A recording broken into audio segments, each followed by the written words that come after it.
Hi everyone, Coach Sullivan here again with MJS Coaching Football. My subscribers, to thank you, non-subscribers, I'm hoping to get you to push the button. All right.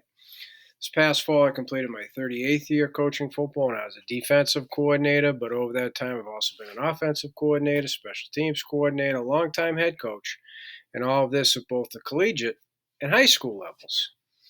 Today, in this presentation, I'd like to talk to you about one of our pistol games that we call Me. Okay, Me. I'm a two-man game, so non-subscribers, there's a freebie for you. Okay, so over here are going to be the key terms relating to Me. All right, and then over here I'll diagram Me for you and explain why the guard's in red and all that good stuff. Okay. So the first term here is Me itself, right? Me is a pistol game involving the nose and the defensive end. And that defensive end has to be on the call side, which is number 2, Lucky Ringo. So Lucky is left. There's another freebie, non-subscribers. So for me, okay, the Lucky Ringo or the game itself is run either opposite the rover or opposite the lizard rip. So in our system, that's based upon personnel. So in 11 and 21 personnel, it's opposite the rover, or it's going to be opposite the lizard rip versus what we just simply call even personnel, 10, 12, 20, and 22. And so the call is made by the inside linebacker. I only have the front 4 up here, our 3 down linemen, and in this case are attached outside linebacker, the rover. So, right, we're going opposite the rover, right? So that's how we establish where and how we communicate where the Me game is going to be executed. Number 3, since it involves the nose goes first, which means he's the penetrator, right? And so he's going to stick B to the call, and I'll show you that. He's going to stick B gap, 2-gap move. All right, we don't call it long stick. And then he's going to loop for outside cage versus pass. So I'll show you all that, and that's going to tie in with the 5th and final key term. So then number 4, the D end on the call side. So when it's Lucky, it's going to be the end. Okay. If it's Ringo, it's going to be the stud. Non-subscribers, you have to push the button to find out why. So the DN in this case is the end, goes second, as you see, which means he's the looper. Okay. And so he's going to hard step outside. So what we say is sell the speed, right? We call this in a passing situation. Okay. So we're anticipating something like that, right? So step hard outside, sell the speed, and then you're going to loop behind the nose. Okay. And so this is why the guard's in red. The designated blocker is the guard. Okay. The looper, the man going second, has a designated blocker, and we tell him who it is. It's not a guessing game.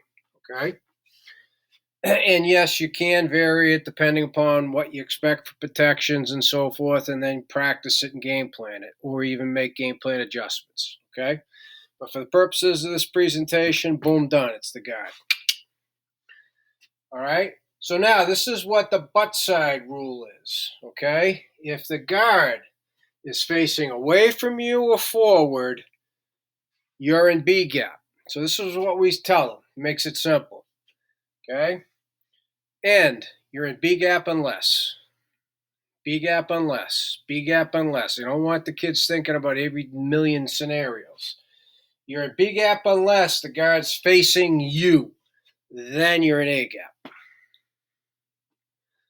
Okay? I mean, that covers essentially all the different things the guard will do in any protection. Okay? You're in B gap unless he's facing you. That's how we simplify the teaching. Okay? B gap unless. B gap unless. It allows your kids to play fast. To play fast with your feet, you got to play fast up here. You got to find ways to simplify it. So that's what we do. Okay?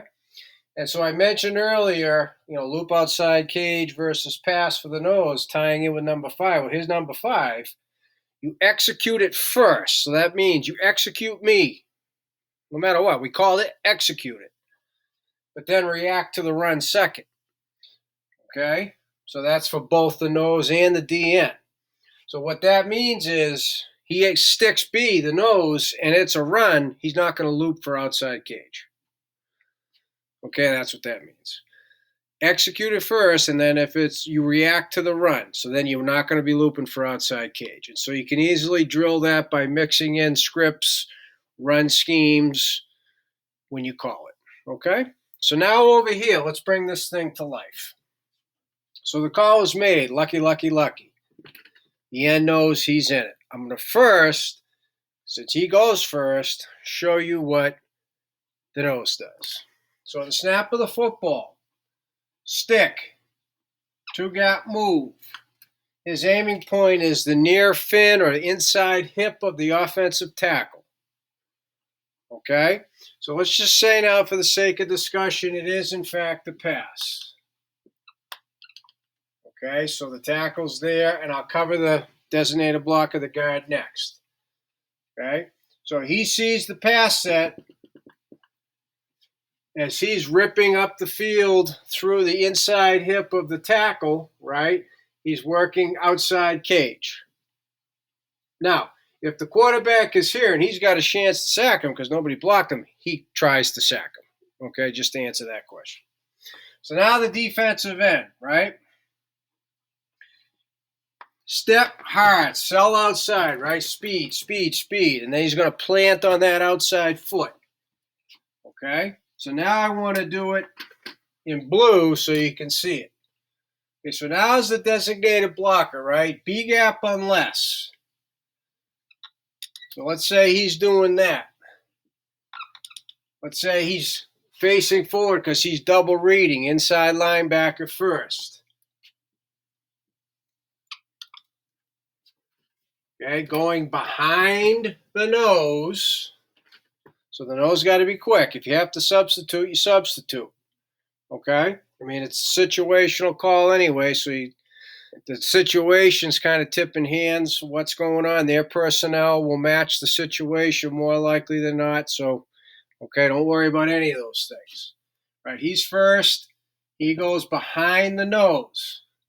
Now, here's the unless part. If the guard's facing you, that's when you rip into A gap. Okay? That's when you rip into A gap. Guys, I've used this to help stop ISO plays. Okay? Because then nobody's expecting this type of action with these guys in the B gap area. Nobody. I've used it to stop draws. I've used it to take advantage of protections. I've had inside linebackers fake like they're blitzing to occupy the guard. Okay, I mean, it's the simple things that can be done, and your guys aren't being asked to learn a whole bunch of new things. Okay, but that's the me game. Okay, so as I said at the beginning, my subscribers, I thank you. Non-subscribers, I hope I teased you into pushing the button. To everybody, please, questions, reach out to me at coachmjsullivan@gmail.com. I'd love to talk football with you. I want to thank you for watching MJS Coaching Football, and I want to thank YouTube for providing this platform.